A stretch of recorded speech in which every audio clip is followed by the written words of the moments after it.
તમે જુઓ લોકો પોતાના દર્શકોને કઈ રીતે ઉલ્લુ બનાવે છે. ફરી એકવાર મોદીજીના ચારિત્ર ઉપર હુમલો કરીને એમને બદનામ કરવાની કોશિશ નિષ્ફળ થઈ. જેફરી ઇપ્સ્ટીન જેની ફાઇલ ખુલવાની હતી 19 તારીખે, અને એવો દેશમાં માહોલ બનાવવામાં આવ્યો કે એમાં મોદીજીનું નામ આવી જાય છે, આમ ને તેમ ને સરકાર પડી જશે, આલું તેલું થઈ જાય છે. હવે તમે સામાન્ય વસ્તુ ગૂગલ ચેક કરો કે ઇપ્સ્ટીનને 2008માં પહેલી વાર સજા થઈ હતી. તો જે બી ફોટા હતા ને પહેલાના હતા. 2008માં મોદીજી ક્યાં હતા? ગુજરાતમાં. યાદ છે ને?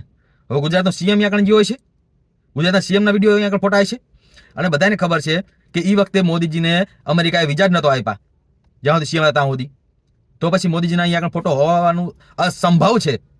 તોય આ લોકોએ, એવા લોકો જે ન્યૂઝમાં પણ રહી ચૂક્યા છે, એવા લોકોએ આવો માહોલ બનાવ્યો, અને એક બે નહીં લાખો લોકોએ એવો માહોલ બનાવ્યો કે મોદીના ફોટા આવી જાય છે ને મોદીને રાજીનામું આપવું પડશે, મોદી સરકાર પડી જાય છે, આમ ને તેમ ને કેટલો માહોલ બનાવ્યો. આજે એ બધા એના સમર્થકોએ વિચારવું જોઈએ કે એમ જેને સાંભળી રહ્યા છે એ લોકો કેવી રીતે ઉલ્લુ બનાવે છે એમને, કેવી રીતે, મતલબ સાવ જે વસ્તુ અસંભવ હતી એ વસ્તુ વેચી રહ્યા હતા, એ વસ્તુ પોતાના દર્શકોને મતલબ ન્યૂઝ તરીકે વેચી રહ્યા હતા. તો આજે બધાને જોનારાએ સમજવું જોઈએ કે ભાષા સ્વતંત્રતાના નામે આ લોકો શું કરી રહ્યા છે. એકદમ ખોટી વસ્તુ ચલાવી રહ્યા છે.